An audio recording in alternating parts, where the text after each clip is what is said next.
Greetings, social media land. This is Ted Victor, founder of the Broward Social Network. Today is Friday, July the 24th at approximately 6 p.m. And we have yet another wonderful guest with us this evening, Mr. Gernald Hawkins. I've always called him Gerald Hawkins, but I've been corrected, Mr. Gernald Hawkins, founder of Fathers M.I.A, Fathers Motivated, Involved, and Active. Mr. Hawkins, thank you for taking time out of your very busy schedule, along with a few of your participants, to be on the Broward Social Network. What say you to social media land?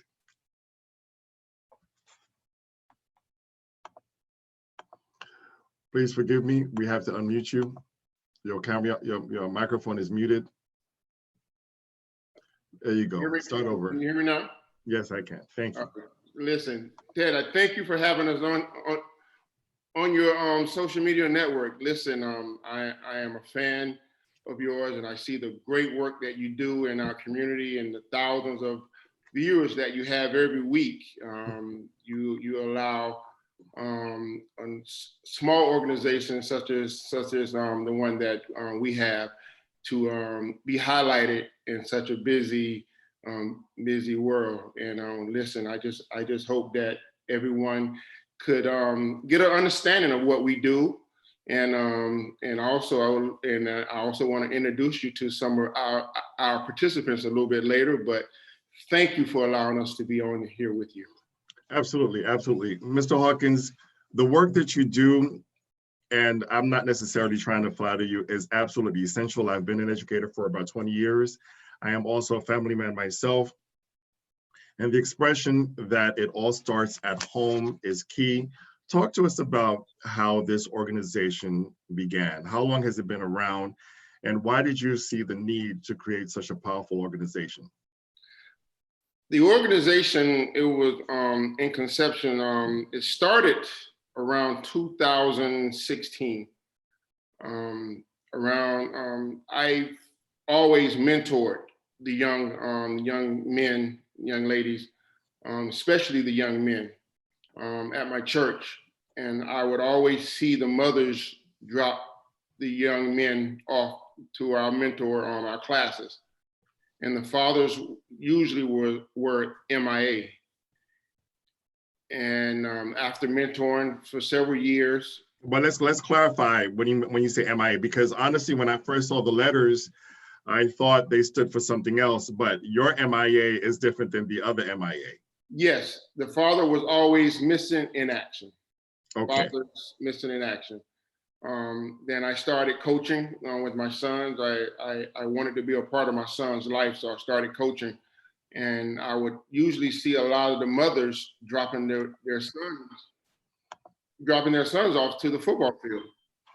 And when they dropped their sons to the football field, you would see that the look on these young boys' faces whenever they saw the coaches, their eyes lit up. But their fathers was a lot of their fathers were MIA as well, unless their child was a superstar, and then that father would show up sometimes for bragging rights, and that child would see his father once a week.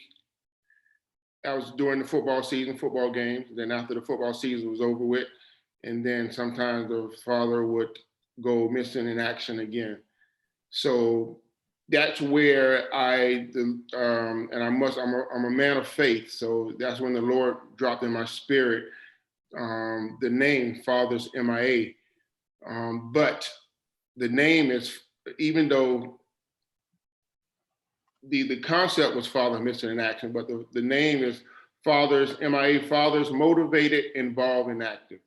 So we want to move those fathers that are missing in action to fathers motivated, involved, and active.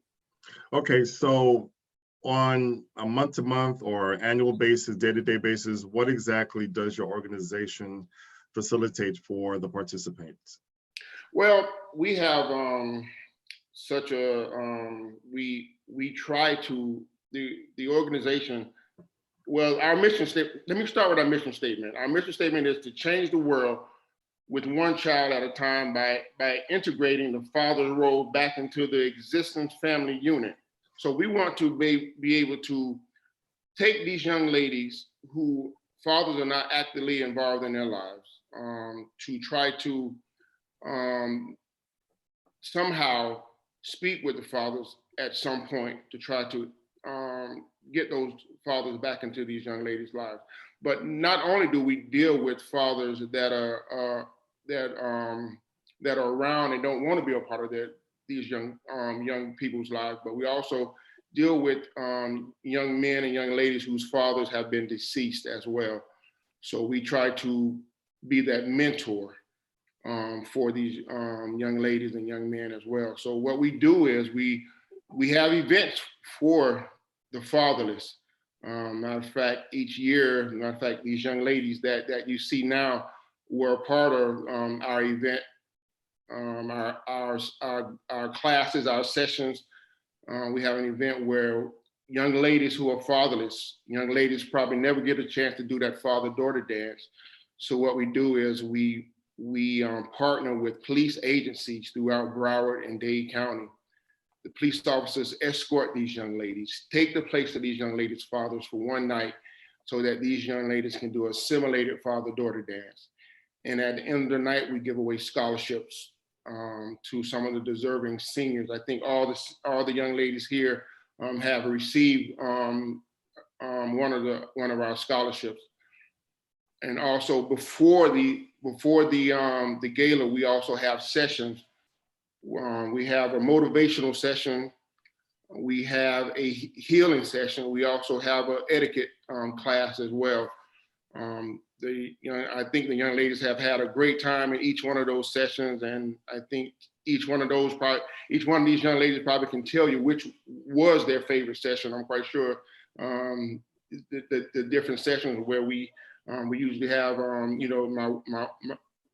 Judge Gernald Hawkins. She comes in and speak to the motivational session in these young ladies' lives, and we have Dr. Tasha. She's a clinical psychologist, helping these young ladies deal with the hurt of not having their fathers in their lives. And also we have the etiquette class where we teach them, where we have everything laid out.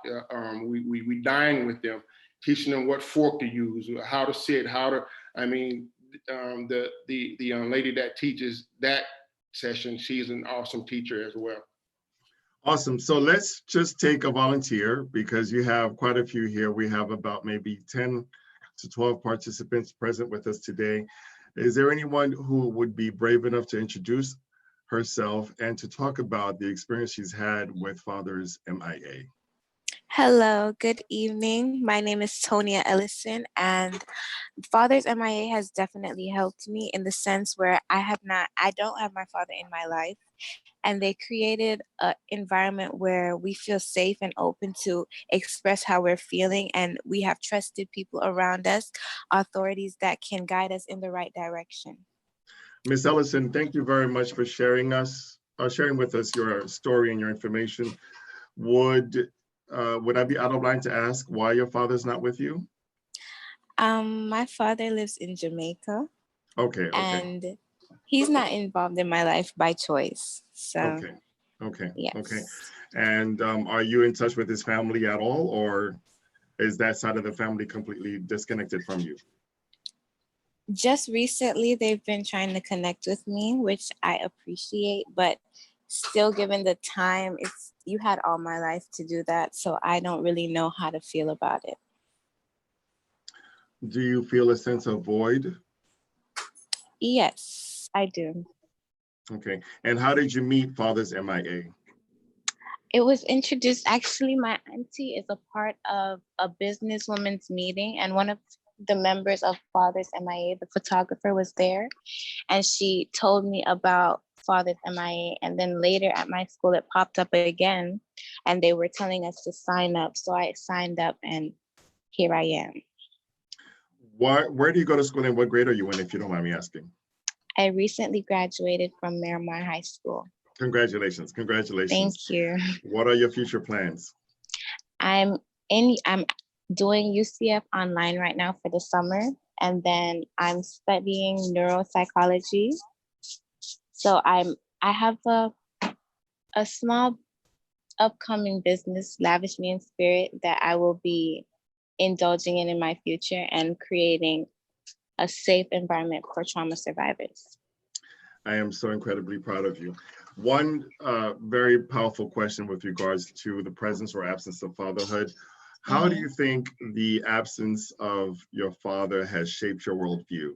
And this is a question I'm going to ask all of you other young ladies who is going to participate in this conversation, because I'm a father myself, I'm an educator, and I do believe that there will be some sort of a psychological effect on the presence or absence of the father. How do you believe the absence of your father will shape your worldview? When I was younger, I always used to think it was something wrong with me. But as I got older, I opened my eyes to the fact that people are the way that they are, and sometimes it has nothing to do with you. So that's how I keep my strength and keep going. It's very powerful, very, very powerful. Ms. Ellison, I wish you the best of luck. I would like for you to think of my platform as a place that you can come back to talk about your business in the future. And this is open to all of the members of Fathers M.I.A, because my sister once told me, she's an attorney, she says, you know what, one of the reasons why businesses don't survive is because we do not do enough self-promotion. You have to talk about your business until somebody believes in you and will pay for what you're selling. So you are welcome to come back when you are ready in the future, okay? Thank you so much. Oh, you're very, very welcome. My sincere honor. Thank you. Next, any other young lady would like to be able to talk about their experiences with Fathers M.I.A? Hi, I want to talk. Oh, wait. Oh, sorry. You go. Okay, so my name is Kennedy Freeman. This is my sister Carrington Freeman. We both welcome. Hello. We both were in the program. We were in it together, but I did it by myself this year because she graduated before me. But I found Fathers M.I.A through Mr. Gernald Hawkins. He reached out to my parents and let us know about it. And I'm just so very grateful for him reaching out to my mom about this program. I always say this is the best nonprofit organization I've ever been in. They really care about us and they really do their best to make us feel safe and like we have people to trust us. And I know that they are very trusted and they're here to stay. They're not here for these 2 years and then you don't hear from them anymore. They're here to stay. So I'm very grateful. So how long have you been in the organization? I did 2 years. This is my second year and I graduated. So second and last year. Congratulations. What high school did you go to? I went to Barbara Goldman Senior High School in Miami Lakes, Florida, and I recently graduated. Awesome. And what will be the plan for the fall? What's your professional endeavors? Okay, so I am going to Florida A&M University, FAMU. Congratulations. Woo-hoo. And I will be majoring in business administration.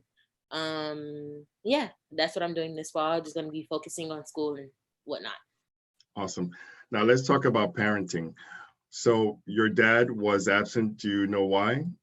Okay, so my dad passed away in 2018. So it's kind of a recent endeavor. This is a new chapter in my life, being quote unquote fatherless, because my father was in my life. When he was here, he was very involved in my life. So they really helped that transition for me, having a father that was very involved and very active.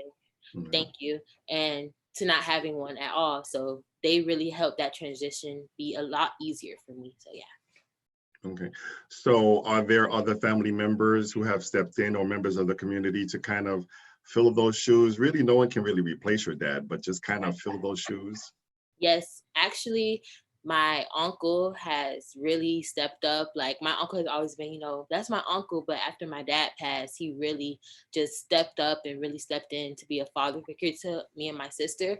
And also my grandfather, who also recently passed this year. But when my dad passed, my granddad really stepped up and helped us out and just did everything he could while he was here to make us feel better about, the whole situation. So yes, I did have people. Thank you. And may I hear from your sister? Hello. Hi.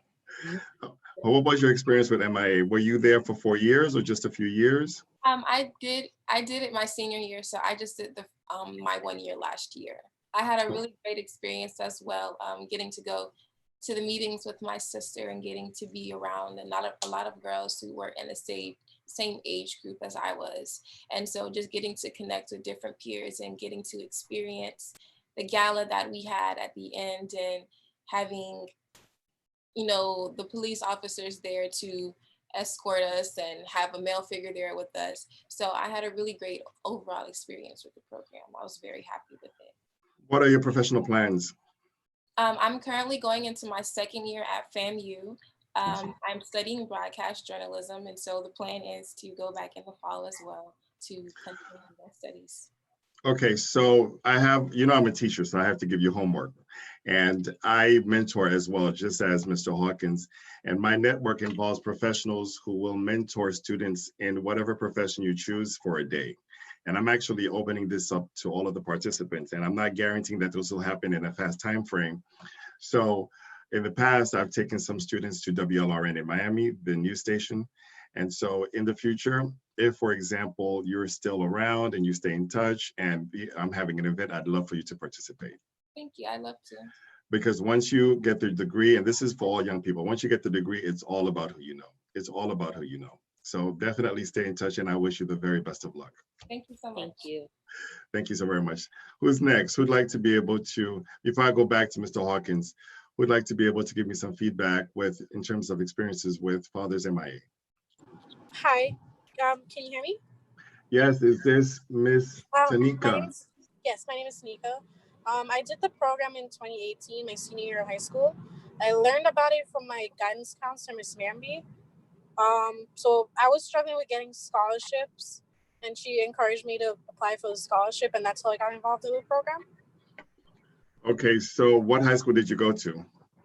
Miramar High School. And you are in college now? Yes, I am. Where are you attending? Stony Brook University in Long Island, New York. No way, I'm from New York as well. That's awesome. Wow, okay. Stony Brook is, yes, it is. Stony Brook is still somewhat part of New York City, but not exactly part of New York City. It's all the way out there towards the end of the island, correct? Yeah, pretty much. That's a big transition from Florida to New York. Yeah, I moved there, so yeah, it was. That's awesome. Can you tell us why your father was or was not in your life? He passed away in 2015. My condolences. My condolences. And how was that transition from being having a father to becoming fatherless?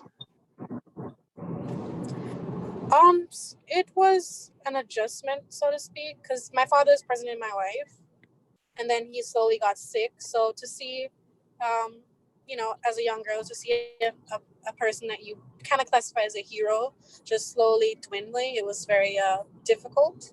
I never particularly unpacked that at that age, but the Fathers M.I.A. program, granted, this thing doesn't happen overnight, unpacking those kind of issues, but it helped encourage me to be a little bit more open with my feelings and talking about when stuff bothered me and when stuff don't, and so on.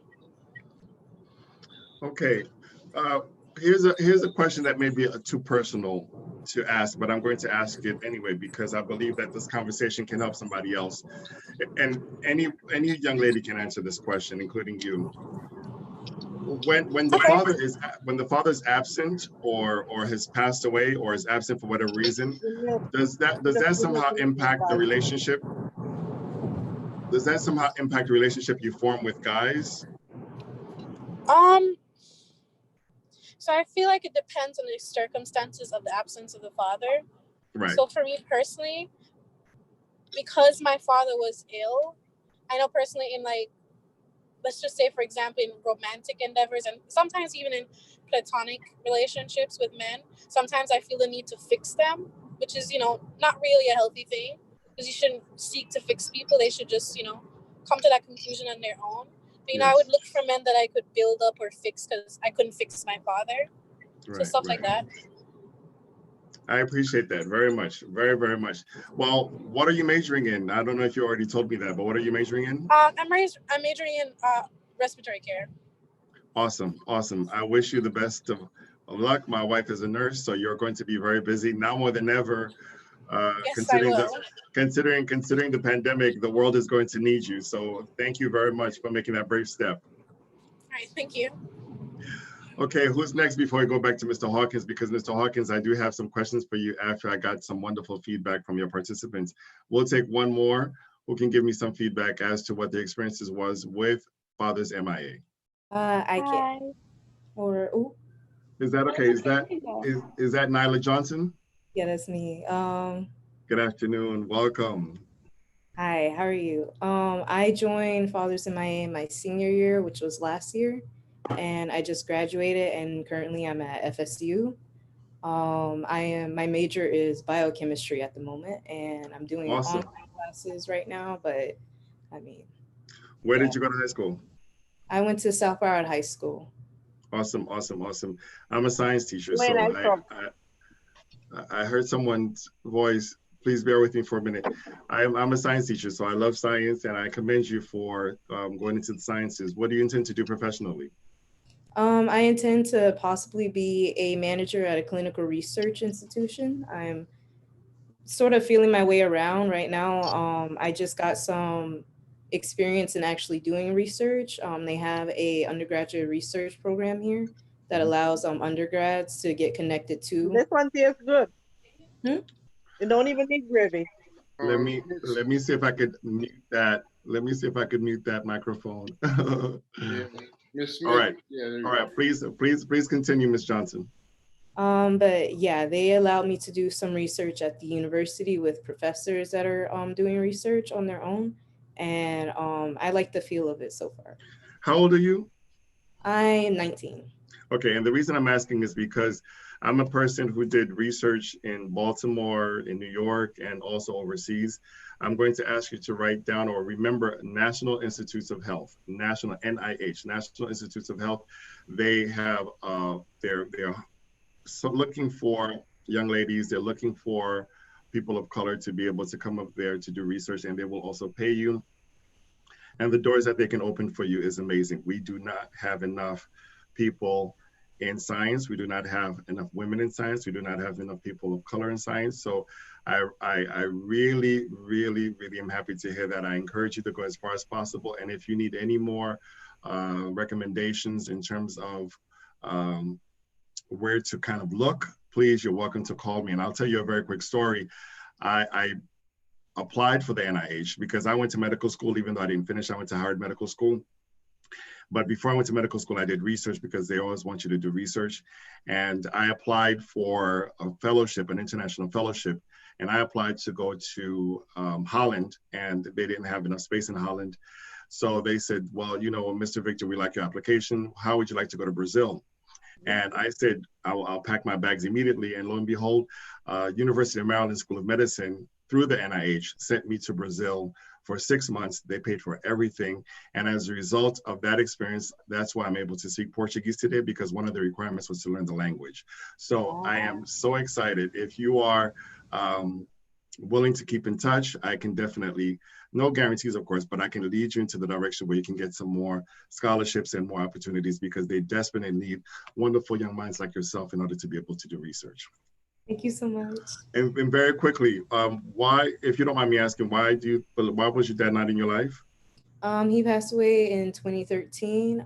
Condolences. He was suffering from a rare kidney disease, and he was getting better, but then all of a sudden it got worse, and he passed away very suddenly. To me, it was like a routine, like, oh, we're just taking him to the hospital again, he'll come back, but he didn't come back, and it took me a while to really feel the that he passed. It was almost like a disbelief for a while until the funeral, where it actually hit for me. Do you have siblings? Yes, but they're my half siblings, and they live with their father. Okay, so you live with your mom. Mm-hmm. And so how do you think was the adjustment period? Because this is where Fathers M.I.A. sort of kind of come in. See, I'm not necessarily sure someone else can fill those shoes. If the father was in your life, I'm not sure if they can fill those shoes, but definitely it's important to have someone there. So how was that transition from being fatherful to fatherless? It was a very severe transition. It came to the point where I was more dependent on my mom than anybody else. And she was dependent on me because she lost her husband. And it was just sort of like this feeling of we have to take care of ourselves. And because of it, I'm really independent. So it's really nice that Fathers M.I.A. like they check up on me because I'm all the way up here in Tallahassee by myself, and like, just having them like send me texts like, are you still doing all right? How's it going? I've never really had that except from my mom. So it's really nice to have somebody else also looking out for me. Was wonderful. And how did you meet Fathers M.I.A.? I learned from them from my brace advisor at my school, Miss Green. She had a conversation with my mom, and my mom told her about my dad, and she was like immediately like, "Oh, I need to bring you to Fathers M.I.A. right now." So That's amazing. That is absolutely amazing. Let's go back to Mr. Hawkins. Mr. Hawkins, Sir, I don't know what to say, sir. This is more serious. This is more serious than I thought. This is serious business, sir. You're doing the Lord's work. You're doing the community's work. man, these girls are about to bring me to tears once again. At least each and every one have their own stories, and I tell them, listen, I can't fulfill that role as your dad, but I can step in as a male figure. A lot of them know that I still get on them like if I was like their second dad. I text them, I make sure that they're okay. When I hear something that that moves me, that I think I should be there, just like Mrs. Brianna. Me and my wife, we flew to DC to check on her. Matter of fact, she goes to Howard. That's why when you said you was at Howard Medicine, her face just lit up because that's where she is. She's at Howard now. That's awesome. Well, she graduated. I'm sorry, she graduated from Howard. Awesome. Awesome. But tell me something. I found out that her mom had passed and her father wasn't in her life at the time, and that really just moved me. So I took the first flight that we could find. Once I heard it, once I heard about it, we took the first flight out. We brought her some gifts, just to let her know, listen, we're here. And I tell all the girls, right? And I tell all the girls, we're not here just to be a blurb in your life. We're here for the long haul. We want to be a part of your success, and make sure that you succeed in everything that you do. And Fathers M.I.A. is here for you. Right. So what you're essentially offering is an extended family, which is really amazing because we've learned through time that family is not necessarily by genetic connection or by blood. Family can be by choice as well. So I have a few questions for you. How big is your database of adopted daughters? 4 years. So we, I can't give you the exact number, but we have quite a few young ladies. Matter of fact, I kind of just contacted a few of the scholarship winners that have gone through the program. If I had contacted everyone, we wouldn't have had the space or the time to speak with everyone. So how many young ladies do you bring in per year? We do at least, we try to do at least the limit. The cap is usually 25, but we usually go over. I think one year we had about 30, 35 young ladies at one point. And where do you recruit? Well, we social media, through churches, through brace advisors, through school, for the scholarships, for the young ladies that are looking for scholarships. We believe in education. We believe in supporting these young ladies, and I tell everyone, fatherlessness has no bias. Right. I tell you could be the daughter of son of a CEO, and he gets divorced from his wife and divorced his kid at the same time. Sometimes the father just leaves and does not look back, and which all kids deserve a father in their life. And this is some of the statistics of the fatherlessness. 85% of youth in prison grew up without fathers. Mm, mm, mm, mm. 71% of high school dropouts came from fatherless homes. 63% of youth that have committed suicide come from fatherless homes. Mm. And the statistics can, they go on and on and on. So, and Well, that's what it's very important for the fathers to be in their kids' lives. well, those statistics actually shed light on one of the many reasons why it was important to do this interview, because there are other dimensions, right? Other departments in society that are directly connected with the absence of the father.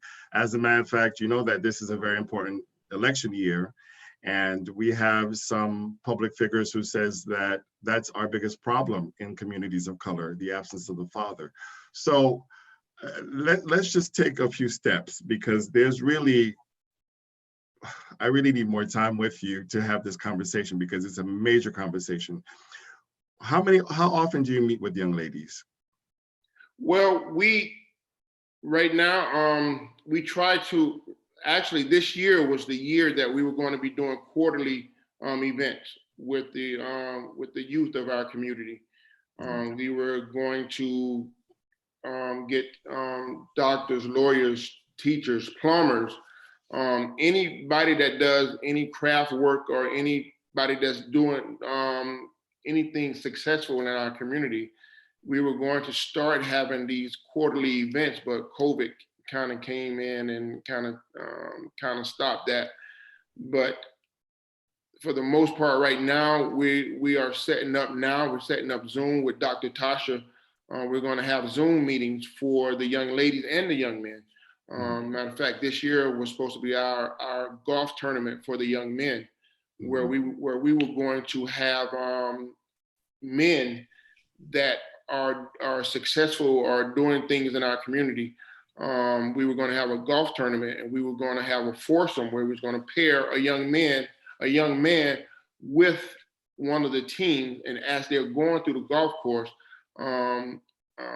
either the team, if it was a team of doctors, team of lawyers, team of judges, team of teachers, whatever team that he was paired with, they was going to mentor into that young man's life, tell them the struggles that they had, let that young man know what it took for them to be successful. And after we were going to go through the golf course, after the end of the tournament, we were going to have our award ceremony for the young men for scholarships as well. But COVID-19 kind of put a damper on that. But maybe next year, we will be able to be successful with this. So you have quarterly events, and outside of the quarterly events, you're not in touch with these young professionals. Oh, well, like I say, we call them. I text, I call, I make sure that they're okay. I'm quite sure there's a couple of people on here that have gotten my text or either gotten my call to make sure that they were doing make sure that they're doing the right thing. And because of the fact that these people need to know that someone cares. Absolutely, absolutely. And the reason I'm asking this question, Mr. Hawkins, and maybe there's something that I had thought about, but I never actually offered it to you officially, and I'm making this public because this is on social media. We can actually partner, because my organization has the same mindset, but it's structured differently from your organization. What I do is I actually take kids out of my classroom or from any school, and I bring them to a professional space for one day every month. And this is for them to be able to see whether or not they'd be interested in becoming a pilot, a surgeon, an attorney, or a fashion designer and so forth, or a broadcast journalist and so forth. So because of COVID, obviously I was no longer able to do that, but I just had to quickly think about it and say, you know what, let me go ahead and use the technology that's available and still do these inspirational meetings, these professional meetings online. And I actually kind of at first started bribing my students to say, look, when you come to these meetings, I'm going to give you extra credit if you write a paper to reflect on what did you learn about what it's like to be a judge? What did you learn about what it's like to be a pilot and so forth? So I actually was operating monthly. monthly, and it's possible that it's easier to gather professionals via Zoom as opposed to having to pay for a bus every month and asking them to provide lunch and so forth. So when I start again in the month of August or maybe September, when I start gathering my professionals monthly, I think it probably would be a very good idea for me to open up that door to your team, to your community, to your young ladies, or to any young person, to be able to kind of tap in, because the power of inspiration and the power of a word, you really do not know how far that could go into somebody's spirit. If you can say to a young, if you say to a young girl, you can be a surgeon, you can be an attorney, you can be president. Those words have meaning and they have power, just the same way negative words have power as well. So, but we are going to actually use that for positive, long-term benefits. So that is something we could probably talk about a little bit more offline, because I have a whole host of questions. And I think when we gather our resources for the sake of our next generation, I believe that we will actually do a bigger and greater job. Yes, I would love to. I would love to speak with you about that offline, definitely. Okay, so here's the elephant in the room. Where are the young boys? Where are the young men? Well, like I said, this was the year for the young men. Right. Of course, you have to start somewhere. Right. And I've noticed that they were having a lot of programs for young men and dealing with men mentoring young boys. Like 500 role models.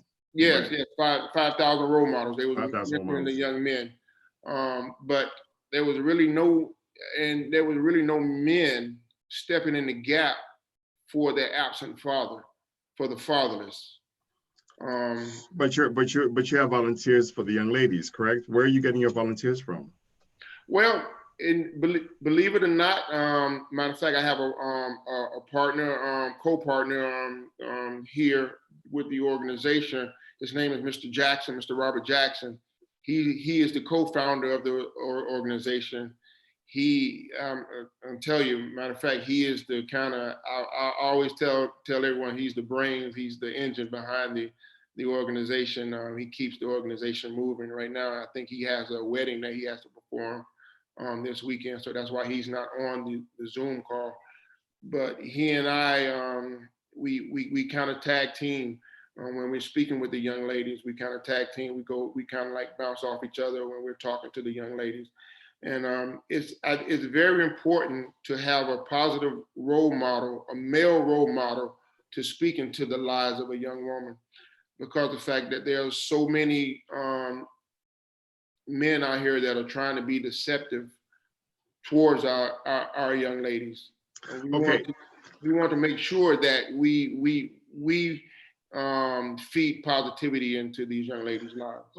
Okay, so here's a loaded question for you, and I'm trying to not make this a question that's just for communities of color. It's for all communities, because everyone needs a father. Men and women need fathers. Boys and girls need fathers. Do you think some of us have dropped the ball?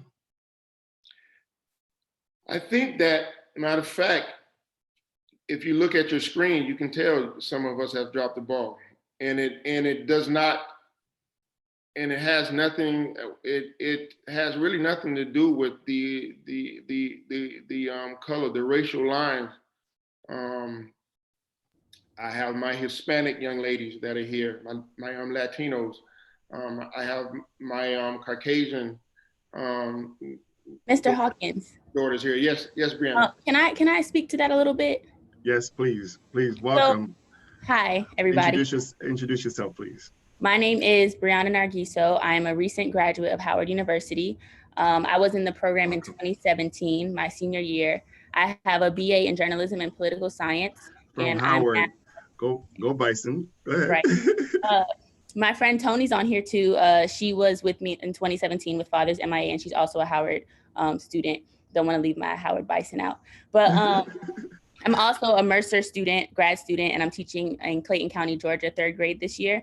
I want to speak to the you said that it's not, you don't want to make it about race, but I think that's really the intentionality of it. And that's why I appreciate this organization so much, because I think if you look at the historical lens of Black women in the relationship with family ties, there's this expectancy of Black women to just take, be hurt, but still bounce back as so strong.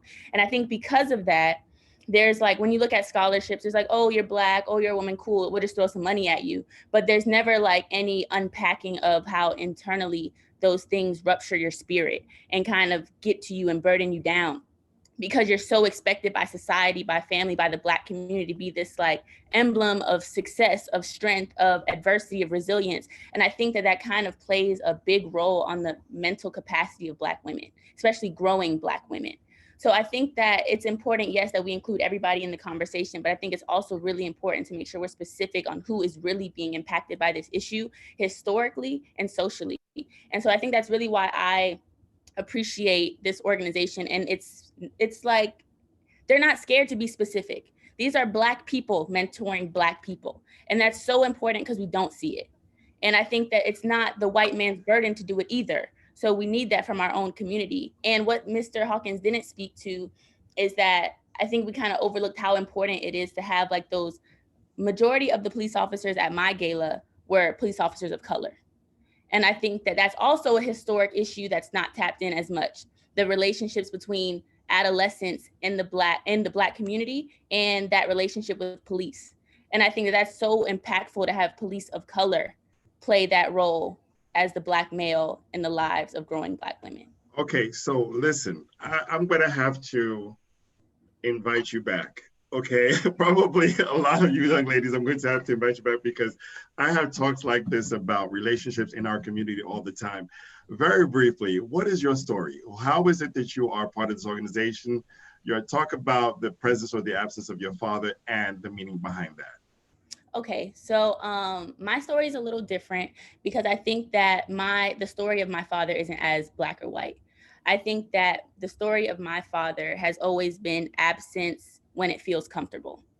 And so I think that that also takes a big toll on the mental of Black women. When you have a father who's not completely absent, he'll wiggle in when it's convenient, or when little things that he can probably throw money at. But when it comes to like the social, emotional learning and developing with a father, that's like completely absent. And like I said, with the strong Black women, I had a Black mom. And so she was just taking it because she couldn't just dwell on that. She had a child to raise, a strong Black woman to raise at that. And so that's where my story comes in. Is like, my mom was my mom and my dad, whether he was there sometimes or whether he wasn't. And so I never lived with my dad. Like, his socioeconomic bracket definitely didn't reflect mine. And so that's how I relate to the organization. I heard about the organization through my relationship with my brace advisor at Miramar High School. And throughout the process, it's something that I kind of kept to myself when my mom passed away.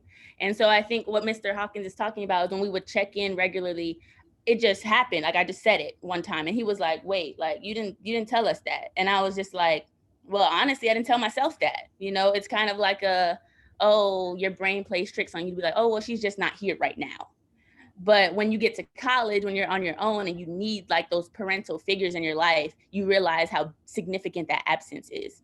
And I think that's why it was really impactful how he regularly checks up on me. I'm saying him specifically because he is definitely the one to call my phone and blow it up if I'm not answering, or blow up my text. And I appreciate that because I need it. Because sometimes I think as Black women, when we get so independent, we don't realize how much we need personal connections. And I think that he's been that in my life. And I'm just very grateful for that opportunity. You have given me a wealth of information that I'd love to further dissect, but you talked about connections. And before I go on to someone else, because I can talk to you for quite some time, I really am enjoying and I respect your candor and your ability to be able to express yourself from within. You mentioned the word connections. How has this presence or semi-absence or semi-presence of your father framed your relationship with Black men, with men, or with maybe anyone? I mean, does trust become an issue? I don't think that it's a man issue. I think that it's a person issue. And so for me, it just feels like if someone who is so close to me, someone who helped create me and bring me into this world, can just simply disconnect on a whim, what does that mean for people who don't have that relationship with me? So it's always like what I said about independence, especially when my mom passed. It's just like, if people can go like this, what's the point of trusting them or investing in them? Because the pain that comes with when they leave or if they choose to go is too severe. So I'd rather protect myself, keep this guard up. It protects me, and I don't have to deal with the what ifs that may come after that. I appreciate that. Would you be interested in having a conversation a little bit later in the future, in a couple of weeks, in a couple of days, when you're available, to talk about what it means to rebuild our community? Because a lot of our communities are fragmented because there are people who are there or not there for various reasons.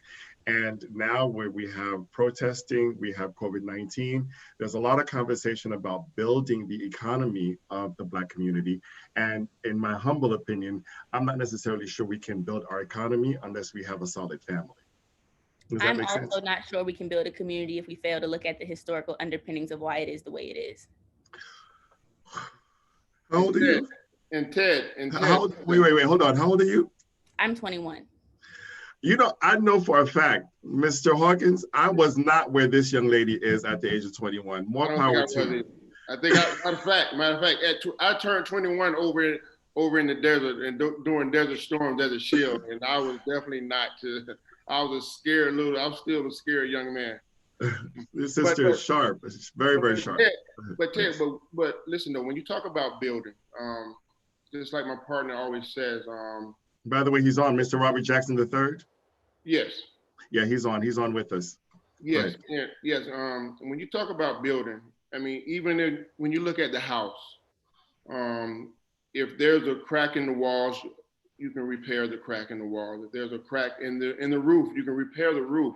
Mm-hmm. But if the foundation is cracked, the whole building is condemned.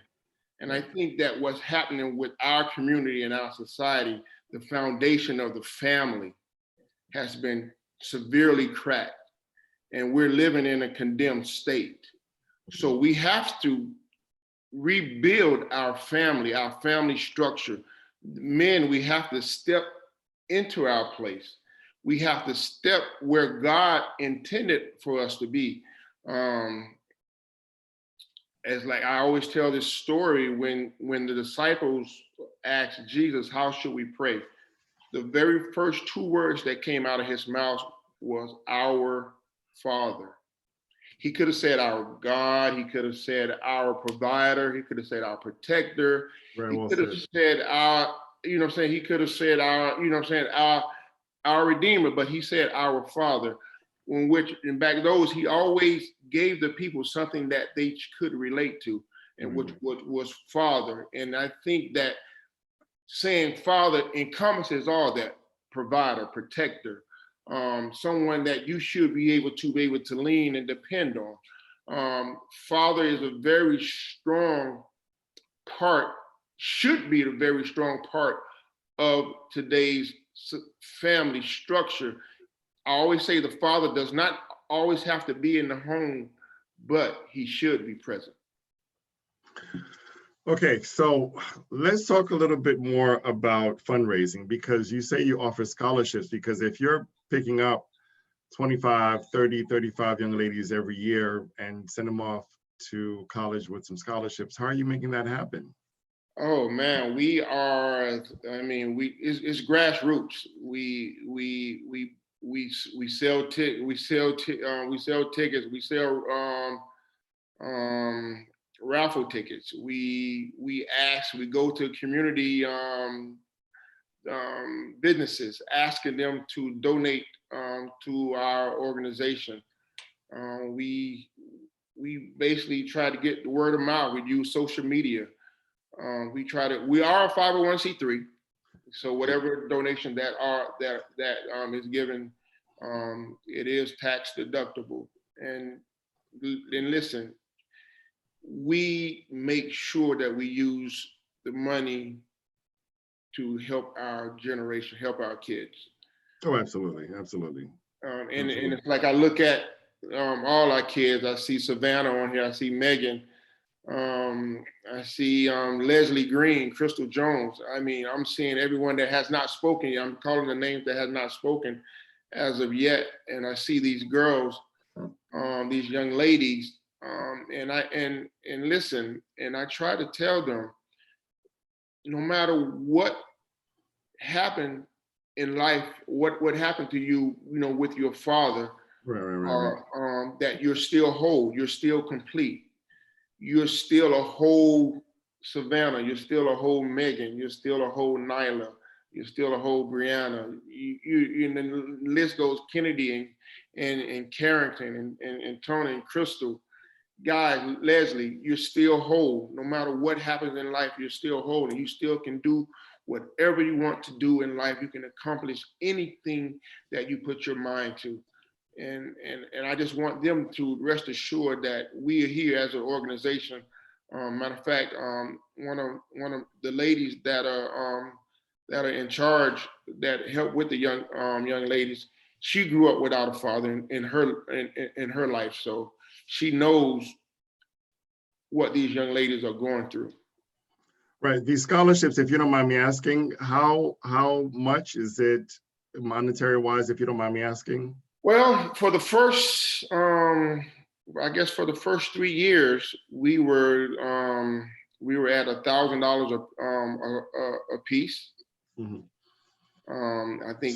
So if you have 25 young ladies, you have to raise a minimum of $25,000.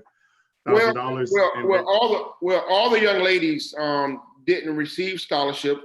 There's a requirement that they have to do an essay. The essay is how fatherlessness has impacted your life. We have a grading system because of the fact that we are limited in funds. We have to have the scholarships be competitive.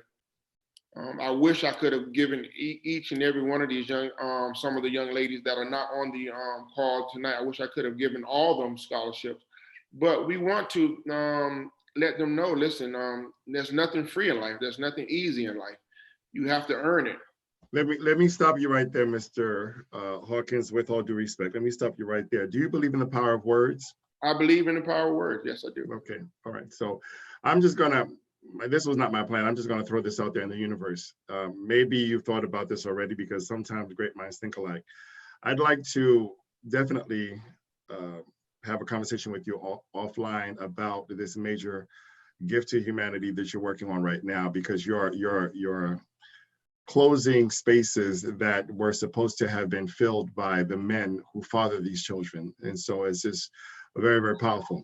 Now, these essays, I'm guessing, and this is just divine intuition coming into me right now, I'm guessing that you can compile these essays and write a book with these essays and sell the book and have your organization raise money. Listen, these essays are, some of these essays, you can't even get through them without crying. I mean, right. I'm a grown man, and I'm not scared to admit to the world that when I read these essays, they're they're tear jerkers. They definitely. So I know two book publishers. I know two book publishers, and I'm not promising anything, but I do believe that we can probably have a conversation about compiling these stories, these essays, and coming up with a wonderful book that will sell. Because who are we as a society if we're not a family first? And who are we if we're not a family with a mother and a father to teach us how to walk, to teach us how to talk, to teach us how to have etiquette, to teach us what's right from wrong. So I do believe a compilation of these essays is something that you can put together, publish a book, have it sell. And I definitely would like to be part of the team to help market it and raise money for your organization to give even more scholarships to these wonderful young ladies, because all of the young ladies who spoke so far, and I haven't even had the blessing and the pleasure to speak to all of them, but all of the young ladies who've spoken so far are trailblazers, leaders in the making. And a lot of it has to do with you, sir. A lot of it has to do with Fathers M.I.A. And I don't know what to say. I thought I was doing something, but my goodness, wow. Yeah. I really, I owe all the glory to God. And me and my family, we're very spiritual people. And I think that God laid this on my heart. And it has to come from the heart, because of the fact that I tell people, if you do stuff for money, once you receive the money, you get tired and you would go by the wayside. But if you're doing it from the heart, just a little story about me. I was adopted at birth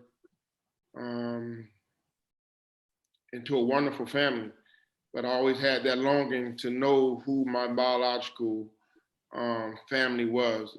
Growing up, not until after I served in the military, came out of the military, I had some issues there, because whenever you go to war, there's you see stuff that no man is supposed to see. But when I came back, that's when I said, I need to find my biological family. My wife, Gernald Hawkins, she helped me with that. So once I found my biological mother, she told me about my biological father, which he was deceased. So I never got a chance to meet him.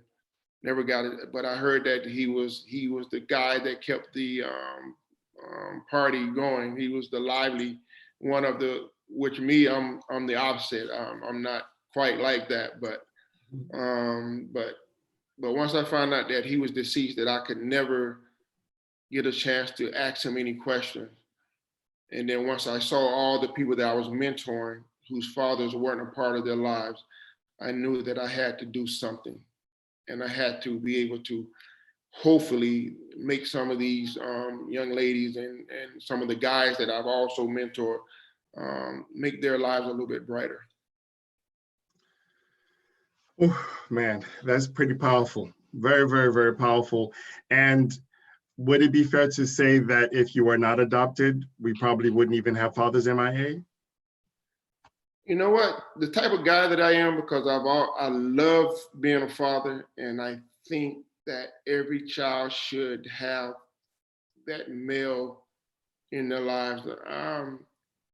I think God chooses certain people to do certain work, and sometimes we don't have the choice of how we get there.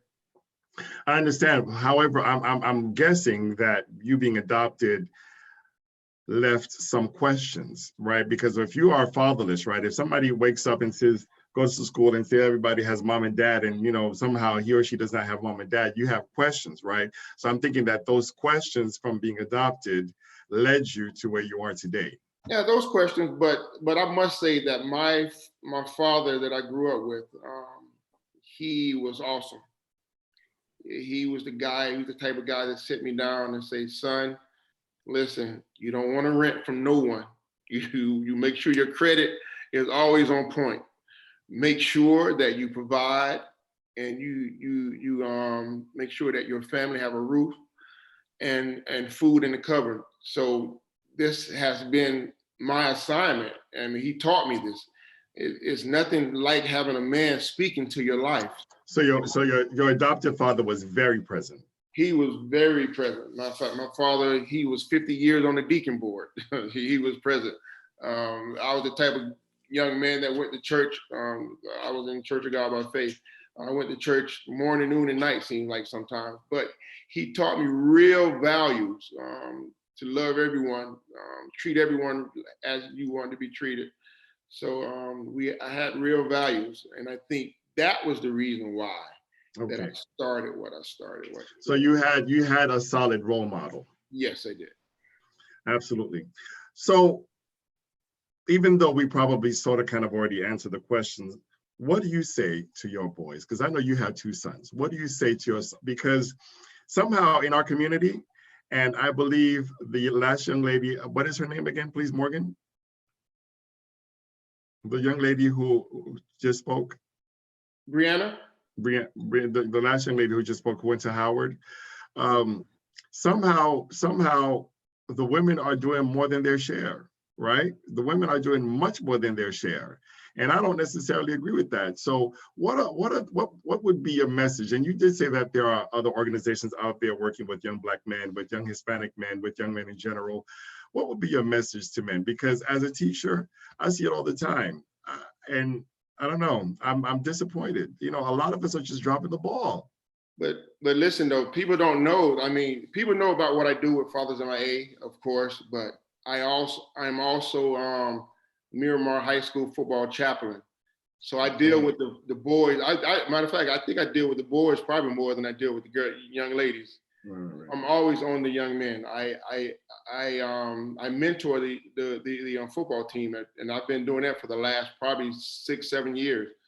What are you saying to them? What are you saying to them? Because I can't tell you, and this is a conversation for another day, but when I go into Walmart or I go into Publix and I see the sagging pants and I see the behavior, and this opens up opportunity for mainstream society to say, well, look at their behavior, look at how they're behaving. You see what I mean? So what are we saying to them? We got a lot of in-house work to do, because if our Black men or our young Black boys are not together, then that's going to domino effect into our young Black girls or women of color or women in general, right? Because we have to come together to form a family.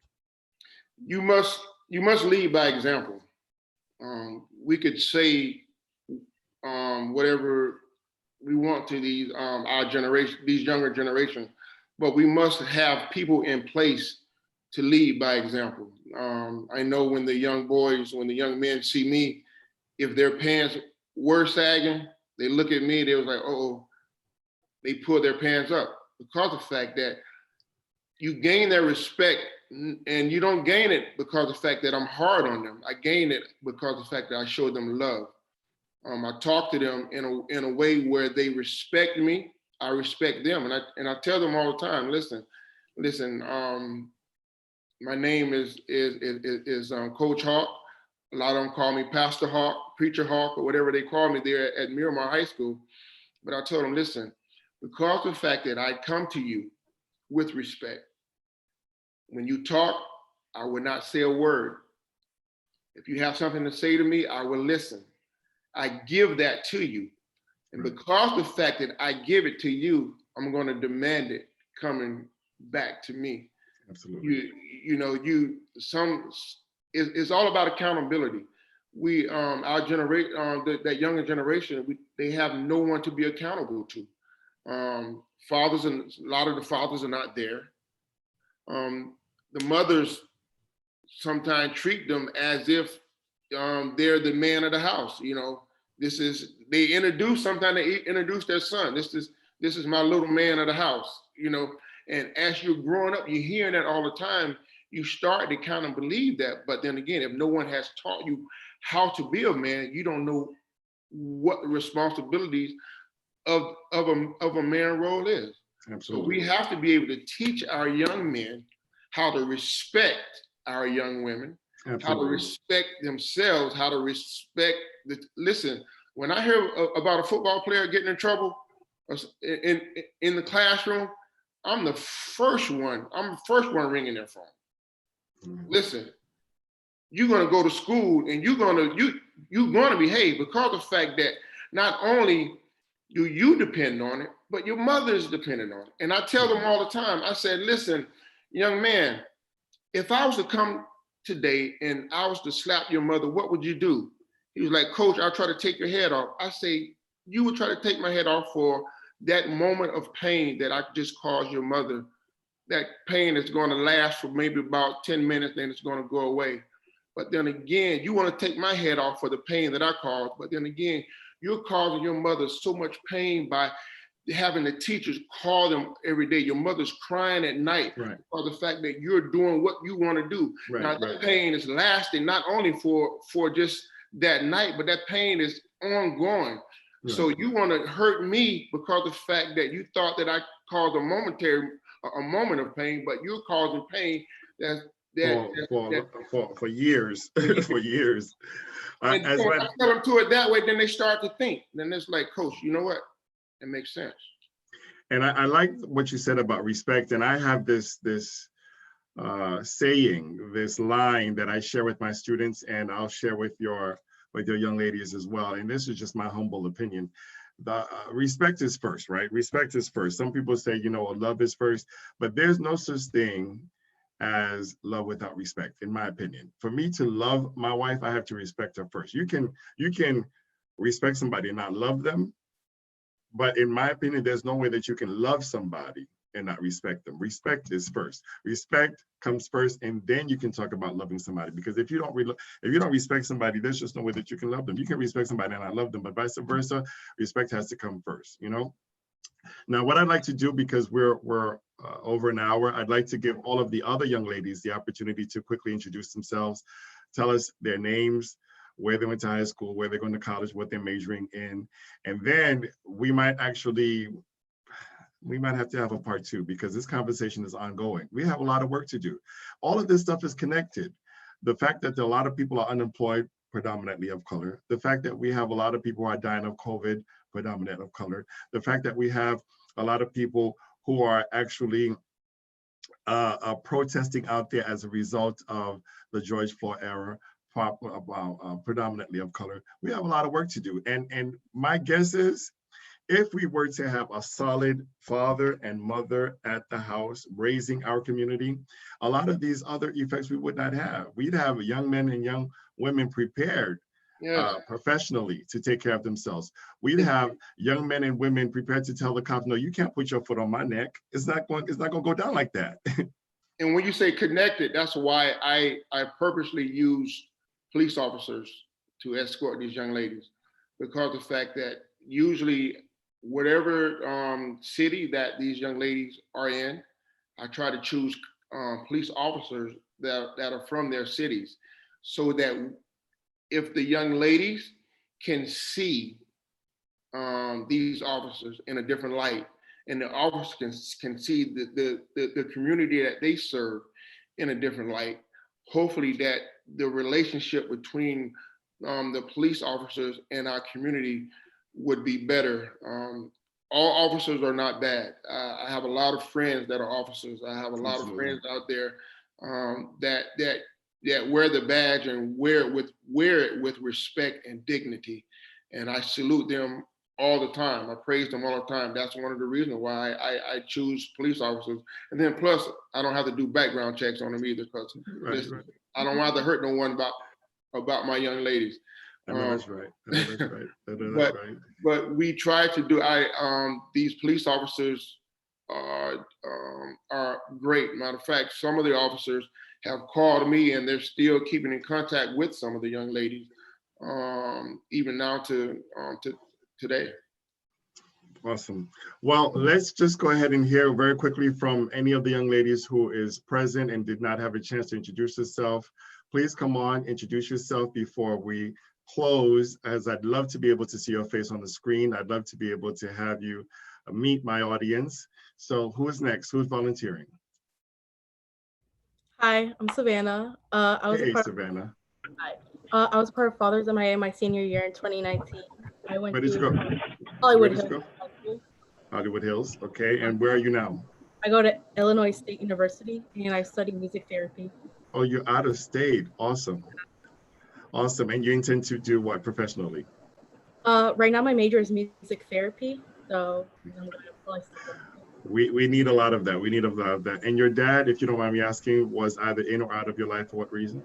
I never knew my dad. I will probably never know. Like Mr. Hawkins, I'm also adopted. My aunt actually adopted me.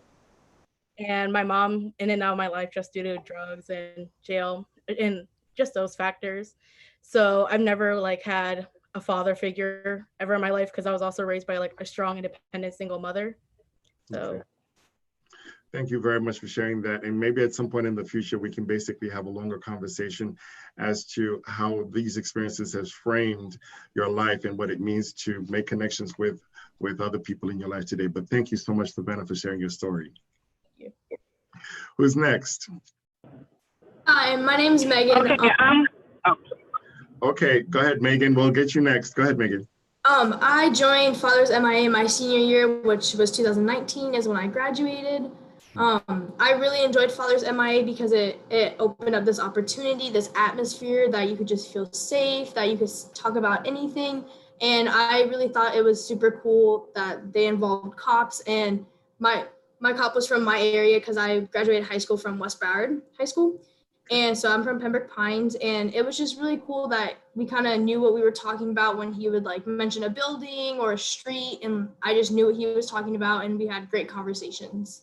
Mr. Robert Jackson is saying hi to Megan and hi to Savannah. He's saying hi to all of you. He's with us on Facebook. So where are you now? I just finished my first year at the University of Florida. Awesome. And what is your major? I am majoring in animal science, and I'm pre-vet also. Awesome, awesome, awesome. A zoologist, I appreciate that. And very quickly, why was your father either in or not in your life? He was a very in and out type of guy throughout my entire life. He kind of chose work over his family, and he moved out of the state, and he kind of kept in touch every so often, but he was more in my life during my accomplishments, like when I graduated high school and stuff like that. But other than that, he wasn't really involved at all. Awesome. Oh, wait, well, that's not awesome, but thank you so very much for sharing your story. Thank you very much. And at a later date, I'd like to be able to invite you back so we can talk about that a little bit more, because I do believe that your story can help somebody else cope, because it's not necessarily easy getting through life. Because my father was not in my life. My parents divorced, but my mother remarried very quickly, and I had a stepfather. So, but that transition period was rather difficult. So maybe you can be there for somebody else who's been through the same experience. Thank you so very much, Megan. Of course. Who's next? Who's like to be able to share their story? Okay, I don't know if you guys can hear me. I'm driving. I'm actually the mom of two of my daughters been in the program for last year and the year before. One of them went to FSU. Yes. Pretty much from the youngest was 6 months.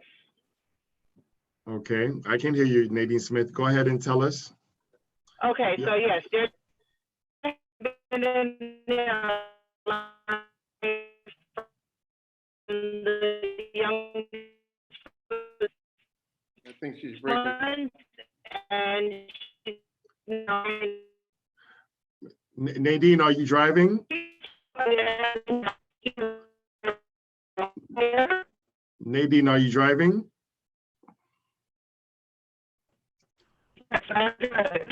Okay, so therefore, that's possibly causing some interference, and I think it might be still raining outside on and off. We're not able to hear you too clearly, so maybe if you can get a stop at some point, you can probably come back. Okay. All right. And who's next? I don't think I've heard from Carrington, and yes, I did hear from Carrington and Kennedy. If there's anybody else before we close off who could like to be able to give us some feedback with Fathers M.I.A, I'd appreciate that. And I'll go. Okay, welcome, Tony Anthony. Hello. Yes. Hi, my name is Tony Anthony. I was a part of Fathers M.I.A my senior year in 2017, along with Brianna. So you're the other student who also went to Howard? Yes, I still go there. Me and Brianna came in the same year, but I'm graduating this spring. Oh my goodness, I miss Howard so much. I miss Washington, D.C., U Street, 14th Street, DuPont Circle, all of that. I miss D.C. So very you're a much. party guy. Oh yeah, I was, because Howard was also called How Hard. The medical school was very difficult, and the way that we get through medical school is to party on the weekends. So Tony Anthony, talk to us about where you went to high school, what you intend to major in, and your feedback from Fathers M.I.A. So I went to high school at Dillard High School. I found out about Fathers M.I.A through my brace advisor, Mr. Witherspoon. And through Fathers M.I.A, I really appreciated having this program kind of step in to fill that void that I had from not having a father in my life. And then especially with the gala, like I've never been to a gala before in my life. So going to that, I felt really special, and like having the police officers do the dance with us, like that was really awesome too. Currently, I am a economics and Spanish double major with a concentration in international affairs. Buenos días, encantado. Awesome, awesome. Encantada. I'm from the Dominican Republic, so therefore I appreciate that. Ah. What do you intend to do con el español y la economía? What do you intend to do? Pues, I want to take a year off after I graduate in order to pursue different assistantships that I'm applying to now. One of them is with Fulbright, a couple other ones with Spain, where I would basically be teaching English abroad in Spanish-speaking countries for a year. And then after that year, I'm applying to law schools this year. And should I get into the one that I want to get into, I'm going to take a gap year to do those assistantships. So Well, that's my plan. That's awesome. If you go to the Dominican Republic or if you go to Spain, please let me know, because depending on what city you're in, I'm definitely going to find a place to have you come and meet some family members, and they will take you in with open arms. Oh, okay. Congratulations again. And very quickly, can you tell us what was the issue with your father either being or not being in your life? Yeah, so it was basically similar to Brianna. My dad was kind of in and out of my life too. I honestly didn't even know he was kind of involved in my life until I saw like baby pictures of him, like in them. I don't remember that portion of my life, but as I got older and I could remember things, like he wasn't really there. He was kind of in and out, and now I honestly haven't spoken to him since my senior year of high school, and we're in 2020 now. But yeah, my mom was definitely just my mom and my dad. Wow. And do you believe that his absence impact your relationship with people or with guys? Yeah, so I literally resonated with everything that Brianna said because, like, similar to her with people, I feel like, and until we started having this conversation, I didn't really think about it. I just always thought that's just the type of person that I was. But I'm super guarded. Like, I'm very protective about who I let inside of my inner circle, who I become friends with, who I befriend, who I decide to go into a relationship with. Like, I'm just super selective about it. And it's not that I'm not what's the word? I don't want to say paranoid or like I don't trust the people who I know. Like I don't have trust issues, like, but I'm very selective about who I do trust and who I do let into my circle and get to know me on a personal level. In general, that's not a bad idea. I think it's good. You know, you're a young lady, you have a bright future, you're beautiful, you're smart. I think it's a good idea to kind of pay attention to who you allow into your circle. So I think that's a good thing in general. Well, I thank you very much. And as I said, I'd appreciate and welcome all of you young ladies to stay in touch. If there's anything we can do in terms of introducing you to professionals and getting you some scholarships or opportunity to shadow someone, I welcome all of you to, my email is browardsocialnetwork@gmail.com. Again, browardsocialnetwork@gmail.com. I am on just about any social media platform you can find in general. So just Google Broward Social Network and just reach out to me. You can just say you're a member of Fathers M.I.A, and then as far as I'm concerned, you'll be a member of the family. So I'm going to go back to Mr. Hawkins. Mr. Hawkins, sir, Yes. I wish I had a trophy to give you. I wish I had some sort of, I guess, some type of digital dap to give you to say, I thank you very much. I thank you very much for reshaping society, for rebuilding society, repairing society, because some of us are not necessarily stepping up to our responsibilities, which is monumentally unfortunate, because I do believe as a scientist, it starts with the genes, right? You get 23 chromosomes from mom, 23 chromosomes from dad. However, psychologically and spiritually, both parents are absolutely needed for that child to be a balanced human being, in my humble opinion. So, sir, I thank you so very much. And I am looking forward to finding out how we can actually grow your efforts in society. And please give us some closing statements. Yes, I'm glad you said that with the chromosome, because of the fact that we get our identity from our father. Usually, once the child is born, we take on our father's last names. That's where the identity comes in at. The man he is supposed to be there to be that foundation, to help guide our young people through this wilderness called life. But I just want to say thank you, Mr. Victor, for just allowing us to come in and just say a few things. I know Crystal Jones didn't say anything, or Leslie Green, but are they with us? I see their names. I'm not sure if they're on or not. Well, we can, like I said, we can do a part two, because But, we can revisit this, because I'm quietly brainstorming as to how I'm going to introduce my network of professionals to your young ladies. But if you want to support Fathers M.I.A, 501c3 organization, you can look us up on our website, fathersmia.org. Yes, and I will include the description in the text of this posting. So yes, please, let us know how we can help you reach your goals, meet your expectations. Facebook, you can reach us on Instagram. We're on all social media platforms. This year, our first year, I think we gave away 3 scholarships for $3,000. Second year, I think we gave away 5,000. The third year, we gave away 10,000. Last year was our biggest year, even though COVID,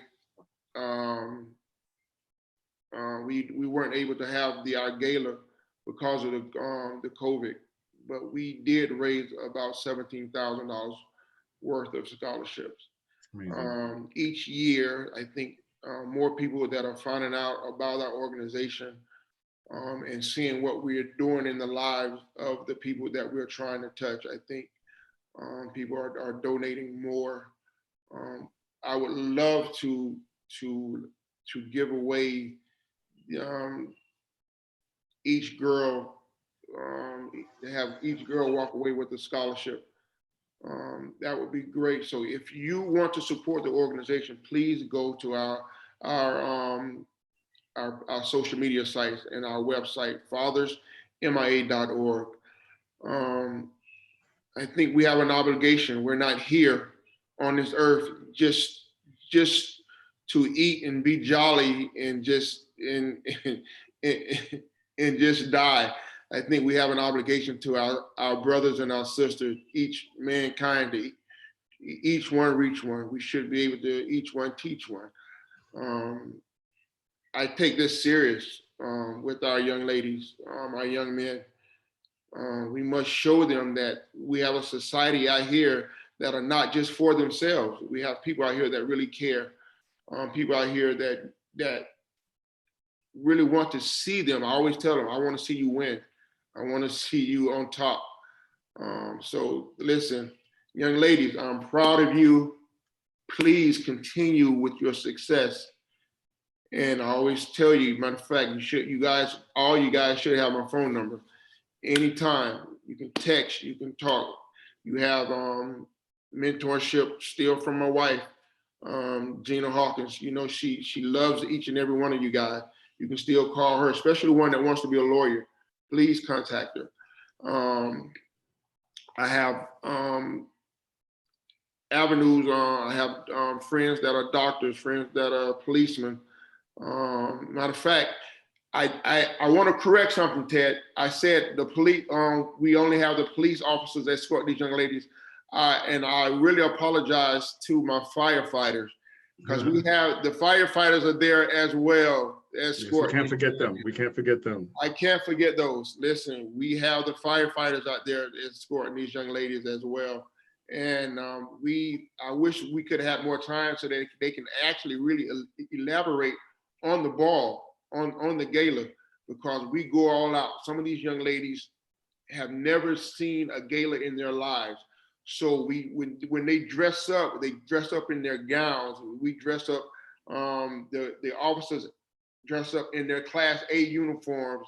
I dress up in my tuxedo, and we show these young ladies the time of their lives. We want to make sure that that would be a night that they would never ever forget. And we have to raise money for even the gala. We have money, you know, not only for the scholarship, we raise money for the gala, for the golf tournaments and everything. So we want to make sure that we leave an impact, we leave a print in these young people's lives. So I mean, and I'm so proud of them. So once they finish college, they're going to give back. And I have a few volunteers, hopefully, for Fathers M.I.A. once they finish their endeavors in school. Well, I do strongly believe in you reaping what you sow, and I do believe that these young ladies, if they will give back to Fathers M.I.A, and if they don't give back to Fathers M.I.A, they definitely will give back to society at large. So again, Mr. Gernald Hawkins, I thank you profoundly for the monumental contributions you're making to society.